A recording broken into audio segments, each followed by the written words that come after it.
But that That's kind of is what happened with me with one of the other games. It's like, it doesn't interest me.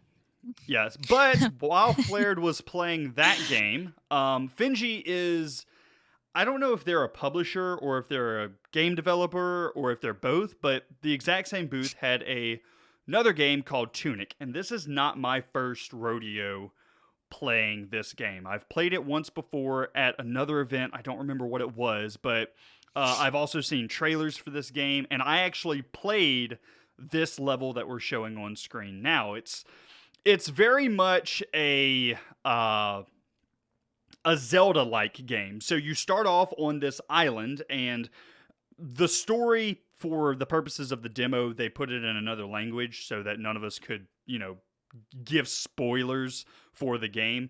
But basically, you start off on this island, you have no weapons, and you need to basically adventure around and explore until you find your first weapon's going to be a stick. And there's going to be some enemies. You're going to fight with the stick. The stick doesn't do a lot of damage, but it'll get you by a little bit of the game.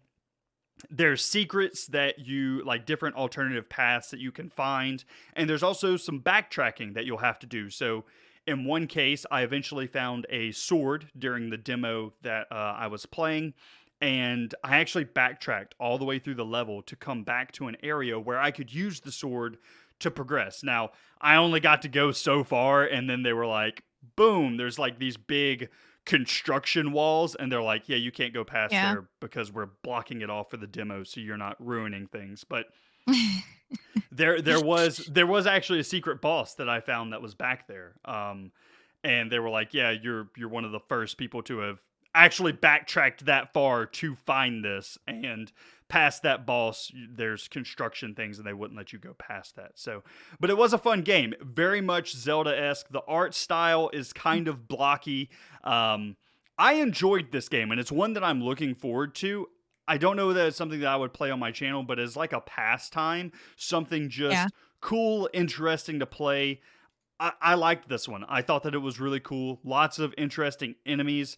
The camera angle on the game was interesting as well. It's kind of like this diagonal instead of being straight behind the I player. actually liked the camera angle on it because of how I am with video games. It's something that I could actually sit down and play. Yeah, it's not that top-down view like Mm-mm. some of the Zeldas on like DS or something like that have, but it's not a behind the character view either. It's kind of this diagonal view. I don't know how to explain it other than that, which I like. I think that it works well for this. The art style is good. The Mhm. gameplay was slow at certain points, but I can't say too much about that because it is a demo. They don't want to give you a ridiculous Right. amount of gameplay in order to spoil it. Even the story was in a different language, so they couldn't spoil it. But the game did feel fluid, and that is something that I look forward to in games like this is how was the movement, how was the dodging, which the dodging and the movement was really good, and I liked that. Um, However, as far as story, I can't really give opinions on it. Oh, I also did get a shield at some point while I Yeah. was playing. It's one The of those sh- secrets you found. yeah, I found a secret. I found a secret. I so while I was playing this game, I actually had a kid sitting next to me, and Yeah. the kid was actually walking me through this tutorial. I was like, okay, I don't know where to get the sword. And the kid leans over, and the kid's like, the sword's over there in that room. You should go to that room and get the sword. So I'm like, oh, thanks, kid. Okay. So I go and I grab the sword, and then I start backtracking. Well, the kid keeps playing through the tutorial or through the demo normally. I go, Mhm. I find that secret boss, I defeat the secret boss, and then I'm trying to catch back up to the kid. Well, I couldn't find the shield or something like, and the kid finds the shield and he tells me, "Hey, the shield's over here if you want this." So I get the shield. I wasn't impressed with the shield. It was decent, I guess, to say the least. It wasn't anything.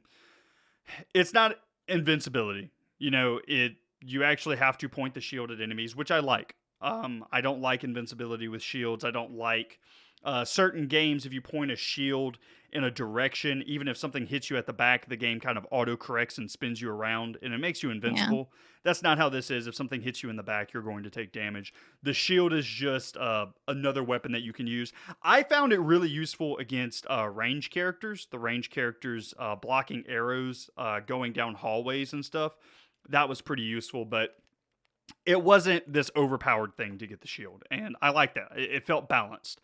Um, I would like to take a look at the game whenever it actually comes out and see what my total thoughts are of it. But overall, great art design, very Zelda like, and I liked it. I thought it was a good game, something that I'm interested in looking at in the future.